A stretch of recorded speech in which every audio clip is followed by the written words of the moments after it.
அடுத்த முறை நீங்கள் பெட்ரோல் பங்குகளில் செல்வதற்கு முன் இந்த 2 வகையான மோசடியை பற்றி கண்டிப்பாக நீங்கள் தெரிந்து கொள்ள வேண்டும்.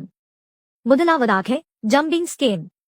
நீங்கள் உங்கள் வாகனத்தில் பெட்ரோலை அடிக்கும்போது அந்த மெஷினில் உள்ள மணி மீட்டரின் ரீடிங் எப்பவுமே 0விலிருந்து ஆரம்பித்து 5ற்குள் இருக்க வேண்டும். அதாவது நீங்கள் 1 லிட்டர் பெட்ரோலை தான் அடிக்கப் போகிறீர்கள் என்றால் மணி மீட்டர் ரீடிங்கானது 0விலிருந்து ஆரம்பித்து 5, 10, 15, 20 அல்லது 3, 6, 8, 10 இப்படி 5ற்குள்ளான எண்களால் பெருக்கிக் கொண்டே போனால் அது சரியான ரீடிங் என்று உறுதி செய்யலாம். மாறாக அதே 1 லிட்டர் பெட்ரோலை அடிக்கும்போது மணி மீட்டர் ரீடிங்கானது 0விலிருந்து ஆரம்பித்து ஒரேயடியாக 10லிருந்தும் 20லிருந்தும் 30லிருந்து பெருக்கிக் கொண்டே போனால் கண்டிப்பாக அந்த மெஷினை தவறாக கையாளப்பட்டு உங்களை மோசடிக்குள்ளாக்குகிறார்கள். அந்த இடத்தில் நீங்கள் ஏமாற்றப்பட்டிருக்கிறீர்கள் என்றே சொல்லலாம். இதற்கு ஜம்பிங் ஸ்கேம் அல்லது ஜம்ப் ட்ரிக் ஸ்கேம் என்றழைக்கப்படுகிறது. இரண்டாவதாக, நீங்கள் உங்களது வாகனத்தில் பெட்ரோல் அல்லது டீசலை அடிக்கும்போது ஒருபோதும் 100, 200, 500, 1000, 2000 இப்படி ரவுண்ட் ஃபிகரில் பெட்ரோலை அடிக்கவே செய்யாதீர்கள். அதற்கு பதிலாக 99, 299, 510, 1000ற்கு பதிலாக 995 ரூபாய் அல்லது 1005 ரூபாய்க்கு அடிக்க வேண்டும். இதற்கு காரணம், ஒரு சில பெட்ரோல் பங்குகளில் அந்த மெஷின்களில் ஒரு ஸ்டிப்பை பயன்படுத்தி 100, 200, 500 போன்ற ரூபாயை ஏற்கனவே நிர்ணயிக்கப்பட்டு அந்த மெஷினில் பொருத்தி வைப்பார்கள்.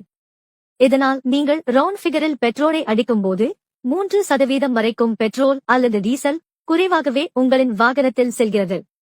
அதனால் அடுத்த முறை உங்களின் வாகனத்தில் பெட்ரோல் அடிக்க செல்லும்போது இவ்விரு காரியங்களை கண்டிப்பாக பரிசோதிக்கவும். இனி ஒரு பெட்ரோல் பங்கின் உரிமையாளர் சராசரியாக ஒரு நாளில் எவ்வளவு ரூபாயை சம்பாதிக்கிறார் என்று பார்ப்போம். இதுவரைக்கும் நான் பெட்ரோல் பங்கில் கொடுக்கும் காசில் பாதி பணமும் பெட்ரோல் பங்கின் உரிமையாளருக்குத்தான் கிடைக்குமென்று நம்பிக்கொண்டிருந்தேன். ஆனால் அப்படி ஏதுமில்லை என்று தற்போதுதான் புரிந்து கொண்டேன். அதாவது நாம் 1 லிட்டர் பெட்ரோலை நம்முடைய வாகனத்தில் அடிக்கும்போது அதிலிருந்து 3.9% ரூபாய் கமிஷனாக அந்த பெட்ரோல் பங்கின் உரிமையாளருக்கு கிடைக்கிறது. இன்றைய விலையுடன் ஒப்பிடும்போது 1 லிட்டருக்கு 103 ரூபாய். அதிலிருந்து 4 ரூபாய் கமிஷனாக கிடைக்கிறது. இதுவே டீசலாக இருந்தால் 2.9% கமிஷனாக கிடைக்கிறது. இன்றைய விலையுடன் ஒப்பிடும்போது 1 லிட்டருக்கு 95 ரூபாய். அதிலிருந்து 2.80 பைசா வரைக்கும் கிடைக்கிறது. ஒரு நாளில் 1000 லிட்டர் பெட்ரோலும் டீசலும் ஒரு பெட்ரோல் பங்கிலிருந்து விற்கிறார்கள் என்றால் அந்த உரிமையாளருக்கு ஒரு நாளில் 68,000 ரூபாய் வரைக்கும் வருமானம் கிடைக்கிறது. அதாவது ஒரு மாதத்தில் 20,40,000 ரூபாய் வரைக்கும், ஒரு வருடத்தில் 2,44,00,000 ரூபாயும் சம்பாதிக்கிறார். இது கமிஷன் மூலமாக மட்டுமே ஒரு சராசரியான பெட்ரோல் பங்கின் உரிமையாளர் சம்பாதிக்கும் தொகை. இதுபோக வாகனத்தில் ஒழிக்க வேண்டிய ஆயில் விற்றுக்கொண்டும் ATMின் வாடகை மூலமாகவும் அங்கு வைக்கும் விளம்பரங்கள் மூலமாகவும் சம்பாதிக்கிறார்கள்.